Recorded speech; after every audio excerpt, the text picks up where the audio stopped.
I'm absolutely thrilled to talk about the biggest news Nintendo has dropped in quite some time. The Switch 2 is officially on the way. They have confirmed the launch date in 2025, and while that might feel like ages away, there's a lot to unpack from the trailer they showed us. And today I'll be breaking down everything you need to know so far, along with a few details you might have missed on your first watch. Now, at first glance, the Switch 2 might look a lot like the original Switch, but there are some definite changes once you take a closer look. One of the most obvious tweaks is its size. In the trailer, we see a console that's approximately 10 to 15% larger than its predecessor. That extra real estate gives it a bigger screen and larger Joy-Cons, which should mean more comfortable handheld experiences overall. To put it into perspective, it's bigger than the original Switch and the Switch OLED. It's substantially larger than the Switch Lite. And for now, it only comes in black with a pop of color around the thumbsticks and on the inside of the Joy-Cons. So looking back to the original Neo Blue and Neo Red color schemes, it definitely got a sleek and modern look now. We can probably expect more color variations down the line. Nintendo loves releasing special editions and new color combos, so keep an eye out for that. But for this initial reveal, all we know is that there's at least one black model sporting those iconic Neo accents. Now let's talk about the Joy-Cons. So Nintendo's keeping the same button and stick layout we're used to. A, B, X, Y on the right side, plus the analog stick on both sides. However, there are two new changes. So on the right side, just below the home button, you might notice a brand new button. Nintendo hasn't officially stated what it does, but it could be a quick shortcut key, a new share button, or maybe even something to do with the in-game features. Your guess is as good as mine, but if you've got any guesses, drop them in the comments below. So the days of sliding and clicking Joy-Cons into railings might be over. The Switch 2 Joy-Cons uses what appears to be a magnetic connector with a protruding contact of some sort. In the trailer, it looks like they just snapped on with a satisfying click. Around the back, the release button is more like a trigger, which should make it easier to remove them. Just like before, you'll still be able to use each Joy-Con as a standalone mini controller in multiplayer situations. Notice the larger shoulder buttons on both sides. They're even showing off the Joy-Con's grip accessory, so you can combine the two Joy-Cons into one controller.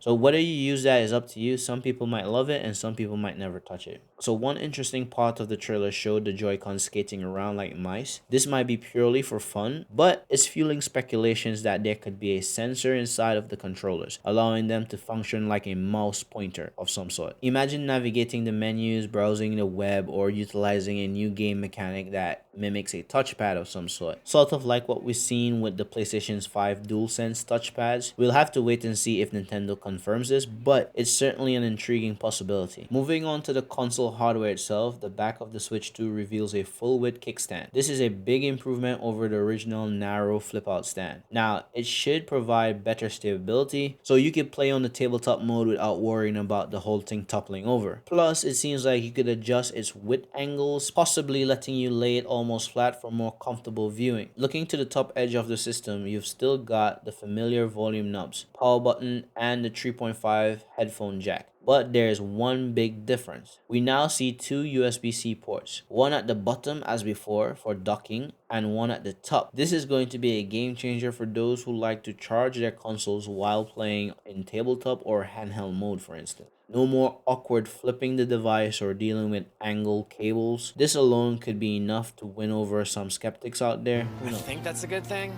Now, probably the most talked about feature, the larger display. The trailer gives us a hint that it's noticeably bigger than the current Switch screen. My best guess is that it could be around 8 inches, which is in line with a lot of popular handheld gaming devices out there today. That extra screen size should make gaming feel even more immersive, especially if you're upgrading from a smaller Switch model. But the question remains, is it LCD or is it OLED? The bezels, while smaller than the original Switch, don't look quite as slim as the OLED model. So some folks are speculating that it could use LCD technology to keep the cost down. On the other hand, there's still a chance that Nintendo might have an OLED option or even multiple versions at launch day. So if they're offering a lower cost LCD version and a premium OLED version, that would mirror some of the strategies we have seen from smartphone and tablet manufacturers. Yes, the Switch 2 comes with a dock for charging and connecting to your TV or monitor, just like the original. The new dock sports round edges and has Switch 2 branding right on the front. We don't know exactly what ports are hiding inside, but I bet at least one of these ports are there. So HDMI obviously for TV output, USB-C for console connectivity, possibly an Ethernet cable or Ethernet port just like the Switch OLED dock. I'm sure we'll hear more details during Nintendo's upcoming Direct where they show off the back panel. Now Nintendo confirms that there will be Switch 2 exclusive games. The trailer teased a new Mario Kart title, likely Mario Kart 9, although that's not officially confirmed, so I'm not sure. This suggests that the developers will be targeting the Switch 2 hardware specifically, potentially taking advantage of the faster processing, better graphics, and unique features. But don't worry, Nintendo also confirmed that most of your existing Switch library will still be playable on the new console, both physical and digital. So that's a huge relief, especially for those of us who've built up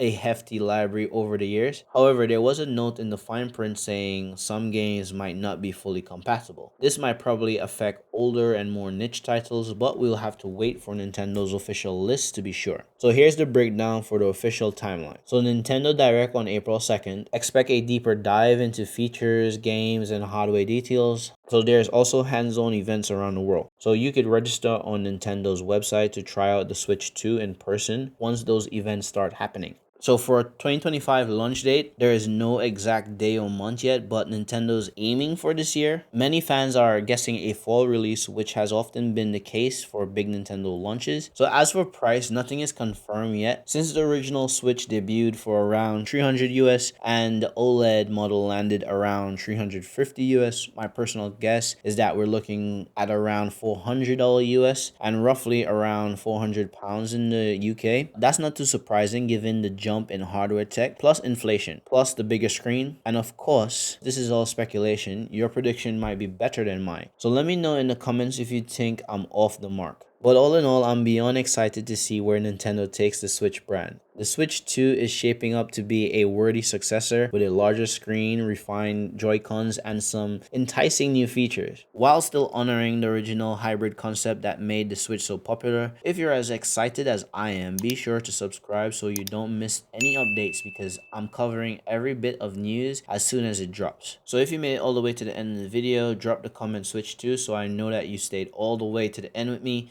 and I'll give you guys a thumbs up to say thank you for watching. And until next time, please like, subscribe, and follow me on all social media platforms, and I'll catch you guys in the next one. Peace.